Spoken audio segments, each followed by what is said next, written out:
வணக்கம்.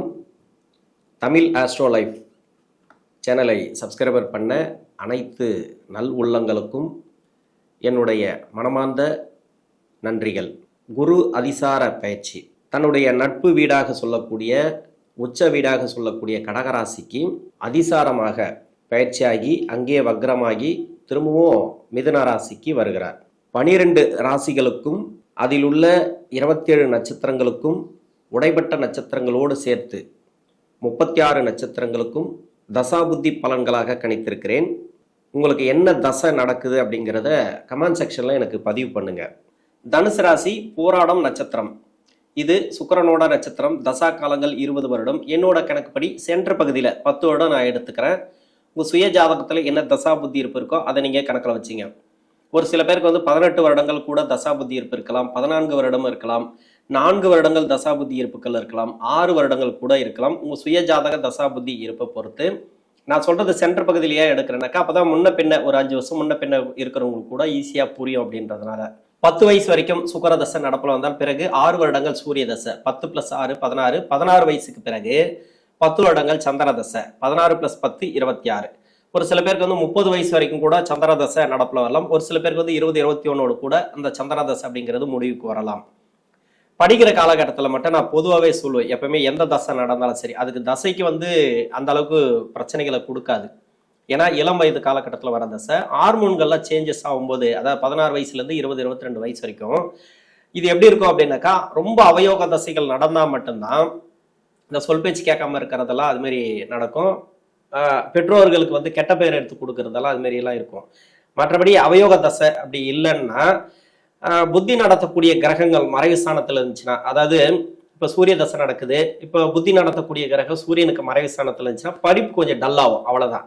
மற்றபடி அரியர் வைக்கிறது, நினைச்சதை சாதிக்க முடியாம கொஞ்சம் தடுமாற்றங்களை கொடுக்கறது. அது மாதிரி சந்திர தசையா இருந்தாலும் அந்த தசை நடத்தக்கூடிய கிரகத்துக்கு மறைவு ஸ்தானத்துல அந்த புத்தி நடத்தக்கூடிய கிரகங்கள் இருந்தாலும், இல்ல கோச்சார கிரகங்கள் 8ஆம் இடத்துல வரும்போது அதாவது சுப கிரகம் சொல்லக்கூடிய இப்ப ராசிக்கு 4ஆம் அதிபதினு சொல்லக்கூடியவர், ராசி அதிபதினு சொல்லக்கூடியவர் 8ஆம் இடத்துக்கு மறைவு ஸ்தானத்துக்கு போகும்போது ஒரு சில ஸ்ட்ரகிளை கொடுப்பார், இல்லைன்னு சொல்லல.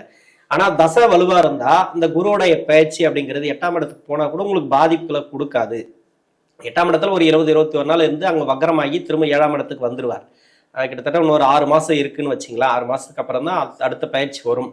அதாவது 2026 குரு பயிற்சி. அந்த குரு பயிற்சி அப்படிங்கிறது இப்ப அந்த ட்ரையலை பார்த்துக்கலாம். 8ஆம் இடத்துல போகும்போது எப்படி இருக்கும், இப்ப போயிட்டு வராரு இல்லையா, ஒரு ட்ரையல் கட்டுறாரு இல்லையா, இது எப்படி இருக்கும் அந்த போராட நட்சத்திரக்காரர்களுக்கு அப்படிங்கிறது இப்ப அந்த 1.5 மாசத்துல உங்களுக்கு தெரிஞ்சிடும்.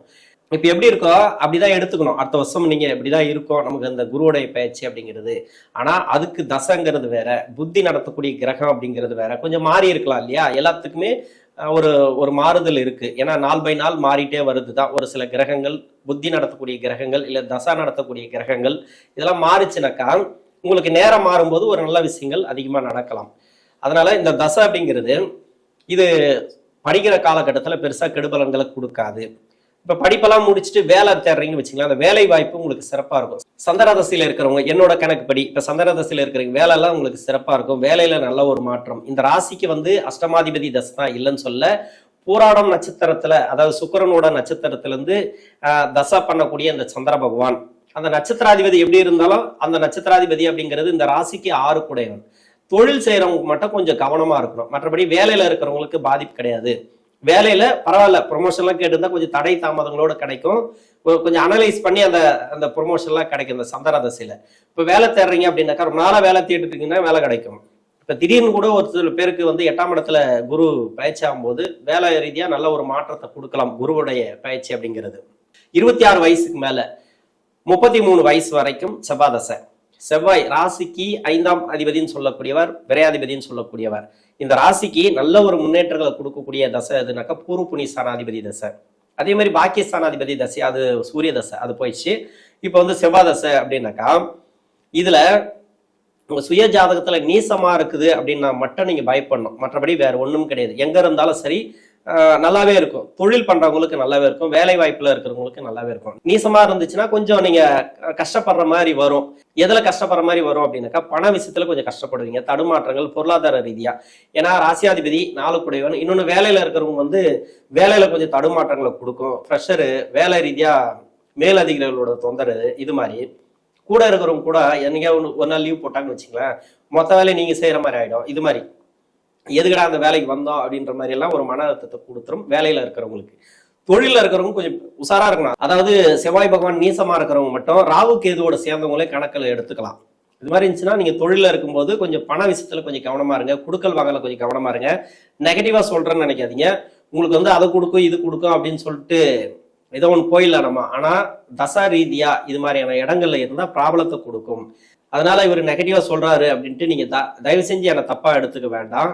ஏன்னா இது வந்து அந்த தசைக்கு வந்து ஒரு சில பேருக்கு வந்து கமெண்ட் செக்ஷன்ல பார்த்தாலே தெரியும். நல்லது நடக்கும் தான் சொல்றீங்க, ஆனா நடக்க மாட்டேங்குது அப்படின்ட்டு எல்லாம் ஒரு சில யூடியூப் சேனல் நிறைய பேர் போட்டு போறாங்க. அந்த கமெண்ட் செக்ஷன்ல போய் பார்த்தீங்கன்னா தெரியும். ஏன் நடக்க மாட்டேங்குதுன்னா அவங்களுக்கு தசை அவங்களுக்கும் புரியாது. இப்போ ராசி பலன் சொல்றவங்க வந்து பொதுவாகவே சொல்லிட்டு போயிடுவாங்க. ஏன்னா தசை அப்படின்னு ஒண்ணு இருக்கு இல்லையா, அது உங்களுக்கும் புரியாது. அதனால இது மாதிரி தசைகளை கஷ்டத்தை கொடுக்கும், கொஞ்சம் கவனமா இருக்கணும். மற்றபடி ராகு கேதுவோட இல்ல நீசமா இல்ல இந்த செவ்வாய் பகவான் அப்படின்னா உங்களுக்கு கடன் பிரச்சனை இருந்தா கடன் பிரச்சனை தீரும், பொருளாதாரத்துல பிரச்சனைகள் இருந்தா பொருளாதாரம் பிரச்சனை தீரும். ஒரு சில பேர் வந்து இடம் வாங்கி போட்டு பிரச்சனைகள் இருப்பாங்க, அந்த பிரச்சனைகள்லாம் தீரும். ப்ராப்பர்ட்டி சேர்க்கை, வண்டி வாகனம், வீடு கட்டுறது இதெல்லாம் வந்து இந்த குரு உச்சமாகும் போது கொடுப்பார். உங்களுக்கு அந்த அளவுக்கு கெடுக்க மாட்டார். பொருளாதாரத்தை சொல்லக்கூடிய இடம் 2ஆம் இடம், அந்த இடத்த தான் குரு பார்வைப்படுது. உங்களுக்கு நல்ல ஒரு முன்னேற்றம், எப்படியும் கைவிட மாட்டார் இந்த குரு. ராசியாதிபதினு சொல்லக்கூடியவர் செவ்வாய் தசையில இருக்கிறவங்களுக்கு 33 வயசுல இருந்து 51 வயசு வரைக்கும் ராகு தசை. ராகு இந்த வீட்டுக்கு எங்க இருந்தா கெடுபலன்களை கொடுக்கும் அப்படின்னா, சுக்கிரனோட வீட்டுல இருந்து தசை பண்ணிச்சுன்னா இந்த வீட்டுக்கு கெடுபலன் கொடுக்கும், உங்க ராசிக்கு இந்த நட்சத்திரத்துக்கு. சுக்கிரனோட வீட்டுல மட்டும் இல்லாம புதனோட வீட்டுல இருந்தாலும் இந்த ராசிக்கு கெடுபலன்களை கொடுத்துரும். இது வந்து பெரும்பாலும் இந்த தசைங்கிறது இருக்கிற இடத்தை பொறுத்து இந்த ராகு அப்படிங்கிறது. சரி, ஒரு சில பேருக்கு அந்த சுக்கிரன் வீட்டுல இல்ல, புதனோட வீட்டுல இல்ல, வேற எங்க இருந்தாலும் சரி இந்த குருவுடைய பயிற்சி கொஞ்சம் கூட டிஸ்டர்ப் பண்ணாது, நல்லா இருக்கும். அப்படி நல்லது பலன்கள் தான் உங்களுக்கு. வேலை ரீதியா ஏற்றங்கள் உண்டு, தொழில் ரீதியா உங்களுக்கு வளர்ச்சிகள் உண்டு, புதுசா வேலை தேடுறீங்களா வேலை கிடைக்கும், வெளிநாடு சம்மந்தப்பட்ட வேலை. ஒரு சில பேர் வெளிநாடு போவோம் அப்படின்னு நினைச்சு கூட பார்த்துருக்க மாட்டாங்க, திடீர்னு பார்த்தா வெளிநாடு கிளம்பிடுவாங்க, வெளிநாடு சம்பாதிக்கிறதுக்கு கிளம்பிடுவாங்க. ஒரு கடன் பிரச்சனை இருக்கும், அந்த கடன் பிரச்சனை கொடுக்கறதுக்காக வெளிநாடு போகணும், வெளிநாட்டுல போய் சம்பாதிக்கணும் அப்படின்னு நினைச்சிருப்பாங்க இல்லையா. இது எல்லாமே இந்த காலகட்டங்களில் ஓரளவுக்கு சாத்தியமாகும். திடீர் வளர்ச்சிகள், திடீர் இடமாற்றங்கள். 8க்கு வரும்போது குரு பகவான் உச்சமா வரும்போது திடீர்னு ஒன்று மாத்தி விட்டுருவார். டக்குன்னு ஒரு ப்ரொமோஷன் கிடைக்கிறது, ஒரு இடமாற்றம். அது மாதிரி ஒரு கொடுத்த கடன் இது வரைக்கும் வராதுன்னு நினைச்சிருப்பீங்க, அந்த கடன்லாம் வந்து உடனே வந்துடும். உங்களுக்கு எப்படிடா கொடுக்குறான் தெரியாது அப்படின்ற மாதிரி டவுட் ஆயிரும் உங்களுக்கு. அந்த அளவுக்கு பண வரவுகளை கொடுக்கும் இந்த ராகு தசையில. ரொம்ப நாளா ஒரு பிளான் பண்ணிட்டு இருக்கீங்க, ஒரு இடம் வாங்கணும்னு, அந்த இடம் வாங்கலாம். ஆனா செவ்வாய் சம்மந்தப்படணும் உங்க சுய ஜாதகத்துல. செவ்வாயோட நட்சத்திரம் இல்ல செவ்வாயோட சேர்ந்து இருந்தா கூட ஒரு சில டிகிரி, அதாவது டிஸ்டன்ஸ் கொஞ்சம் இருக்கணும். செவ்வாய்க்கும் ராகுக்கும் ரொம்பலாம் நெருக்கமா இருந்துச்சுனாக்கா அது பாதிக்கும். இடம் சார்ந்து பிரச்சனை வந்துடும், சொத்து சார்ந்து பிரச்சனை வந்துடும், திருமண வாழ்க்கையில பிரச்சனை வந்துடும். கொஞ்சம் டிஸ்டன்ஸ்ல இருந்துனாக்கா ஒரு 13 டிகிரி 12 டிகிரிக்கு மேல செவ்வாய் இருந்துச்சுனாக்கா ராகுவோட சிறப்பு. அதுல சொந்த நட்சத்திரமா இருந்தாலும் சரி, செவ்வாய் இல்ல ராகுவோட நட்சத்திரம் செவ்வாயோட நட்சத்திரமா இருந்தாலும் சரி, இதெல்லாம் வந்து பண வரவுகளை கொடுக்கும். இடம் சார்ந்து நல்ல ஒரு முன்னேற்றம், வீடு கட்டுறது, ப்ராப்பர்ட்டி சேர்க்கை. இந்த குரு உச்சமாகும் போது 21 நாள் பக்ரமாகி திரும்ப 7ஆம் இடத்துக்கு வந்துருவாரு, இல்லைன்னு சொல்லல. அடுத்த வருஷம் எப்படி இருக்குன்றது நீங்க இப்பவே தெரிஞ்சுக்கலாம் இந்த போராட நட்சத்திரக்காரர்கள். அதனால ராகு தசையில கடன் பிரச்சனை இருந்தா கடன் பிரச்சனை தீரும். நோய் நொடி, அது மாதிரி நோய் நொடினாக்கா ரொம்ப டிசீஸ் எல்லாம் கிடையாது, மருத்துவ செலவுகள்லாம் எடுத்துட்டு வரீங்கன்னாக்கா அதெல்லாம் கொஞ்சம் குறையத்துக்கான வாய்ப்பு இருக்கு. உங்களுக்கு எல்லாம் கூட உங்க வீட்டில் யாருக்காவது கொடுத்துருக்கோம் 6ஆம் இடத்தோட சம்மந்தப்பட்ட அந்த ராகு பகவான். மற்ற கிரகங்களை பொறுத்த வரைக்கும் உங்களுக்கு நல்லாவே இருக்கு. குருடைய பயிற்சி அப்படிங்கிறது சிறப்பு. ராகு தசையில 51 வயசுக்கு மேல 67 வயசு வரைக்கும் குரு தசை. குரு தசையில் இருக்கக்கூடிய நபர்கள் ராசியாதிபதி தசை, 4 குடைவன் தசை, வேற லக்னமா இருந்தாலும் சரி, அந்த லக்னத்துக்கு குரு பகவான் அவயோகராக வந்தா கூட 7ஆம் இடத்துல இருந்து 8ஆம் இடத்துக்கு அந்த உச்ச வீட்டுக்கு வந்து பயிற்சியாகும் போது குருடைய பயிற்சி அப்படிங்கிறது நிம்மதியான ஒரு இடமாற்றங்களை கொடுக்கும், ஒரு வேலை மாற்றங்களை கொடுக்கும், ஒரு சொந்த ஊருக்கு போய் செட்டில் ஆகிறது. அது மாதிரி மற்றபடி பார்த்தீங்கன்னாக்கா ஒரு இடம் வாங்கி வீடு கட்டுறது, ஒரு ப்ராப்பர்ட்டி சேர்க்கை, வேலை ரீதியாக பாதிப்பு இருந்துச்சுனாக்கா இந்த உச்ச குரு வந்து பார்த்தீங்கன்னாக்கா உங்களுக்கு வேலை கொடுத்துரும். வேலையில் வந்து ஃப்ரெஷர் இருந்தாலும் சரி அதெல்லாம் இருக்காது, ஒரு ப்ரொமோஷன் கிடைக்கிறது. அது மாதிரி சுப விசேஷங்கள் அதிகமாக நடக்கிறது. வீட்டில் வந்து பசங்களுக்கு வேலை இல்லை அப்படின்னா கூட இந்த டைமில் ஒரு பொருளாதாரத்தை கொடுக்கும், ஒரு வருமானத்தை கொடுக்கணும்ன்ட்டு அவங்களுக்கு ஒரு வேலையை கொடுக்கும். இன்னொன்று வேலை ரீதியாக வெளிநாடு போகணும்னு யாராவது அப்ளை பண்ணியிருந்தா இதெல்லாம் நடக்கும் இந்த டைமில். மற்றபடி பொருளாதார வளர்ச்சி உண்டு இந்த குரு தசையில் இருக்கக்கூடிய நபர்களுக்கு.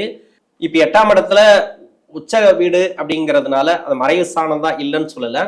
இது வரைக்கும் உடல்நிலை தொந்தரவுகள் இருந்தால், மருத்துவ செலவுகள் இருந்தால் குறையும். சொத்து பத்து ரீதியாக பழைய சொத்து பத்து ரீதியா, பூர்வீக சொத்து ரீதியா யாருக்காவது ப்ராப்ளம் இருந்துச்சுன்னா அதெல்லாம் சால்வ் ஆகும். ஒரு சில பேருக்கு வந்து சொத்தே இல்லை, எங்கேருந்து வந்து பூர்வீக சொத்துல எங்கெங்க நான் பங்கு கேட்கறது, எங்கெங்க பிரச்சனை பண்றது, பிரச்சனை எதுக்கு இருக்குது அப்படின்லாம் கேட்குறாங்க. சொத்து இருக்கிறவங்களுக்கு சொத்து, சொத்து இல்லாதவங்களுக்கு வந்து பிள்ளைகள் வழியில யோகத்தை கொடுக்கும், அவ்வளவுதான்.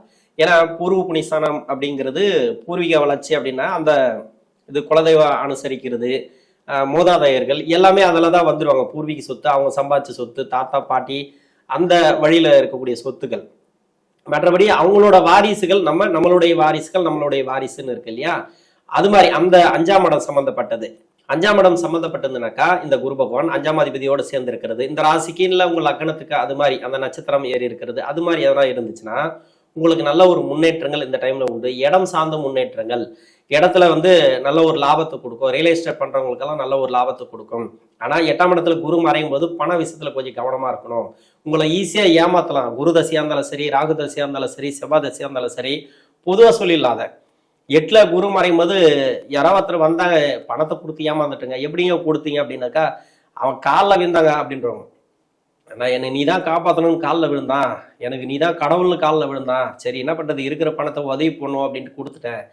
யாருக்குமே தோணாதுங்க. 8ஆம் இடத்துல குரு இருக்கும்போது அப்படி ஒரு மனசு லேசாயிடும், ஈஸியாக மயக்கிட்டு வாங்கிட்டு போயிடுவாங்க அது மாதிரி. ஆனால் போன பணம் வராது, அந்த அளவுக்கு கொடுத்துரும். அது மாதிரி ஏமாற்றங்களை கொடுக்கும்.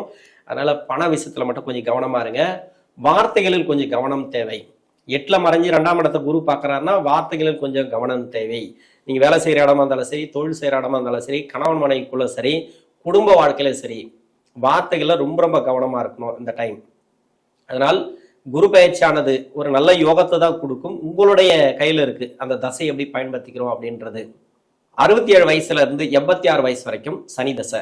சனி தசை இந்த ராசிக்கு 3ஆம் அதிபதி, 2 குடைய கிரகம், குடும்பஸ்தானாதிபதி. இந்த வயதுல வர சனி தசை அப்படிங்கிறது சொத்து பத்து ரீதியா இருக்கக்கூடிய பிரச்சனைகளை சால்வ் பண்ணும் இந்த குரு பயிற்சியானது. சொத்து ரீதியா இருந்தா, சொத்து பிரச்சனைகள் இருந்தா அவங்களுக்கு ப்ராப்ளம் கண்டிப்பா சால்வ் ஆகும்.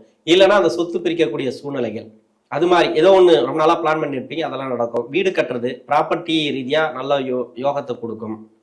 2ஆம் அதிபதி இல்லையா, இப்ப குடும்ப வளர்ச்சி நல்லா இருக்கும். குடும்பத்துல ஒரு சில குழப்பங்கள் இருந்துச்சுன்னா அந்த குழப்பங்கள் இப்ப இருக்காது. பொருளாதாரத்துல ஒரு சில பேருக்கு சனி தசை ஆரம்பிச்சுல இருந்தே பிரச்சனைகளை கொடுத்துருக்கலாம். அந்த பொருளாதார பிரச்சனை 8க்கு குரு உச்சமாக வரும்போது இருக்காது, நல்ல ஒரு மாற்றங்களை கொடுப்பார். இன்னொன்று வந்து நோய் நொடி பிரச்சனைகள், அதாவது வழக்குகள் இருந்தாலும் சரி, இல்லை நோய் அதாவது மருத்துவ செலவுகள் இருந்தாலும் சரி, அது குறையறதுக்கான வாய்ப்புகள் இருக்கு அந்த போராட நட்சத்திரக்காரர்களுக்கு. தனுசு ராசிக்கு பொதுவாக பார்த்தோம்னாக்கா தசாபுத்தி ரீதியாக நல்ல ஒரு மாற்றங்கள் இந்த டைம்ல உண்டு குரு பயிற்சிக்கு பிறகு. நன்றி.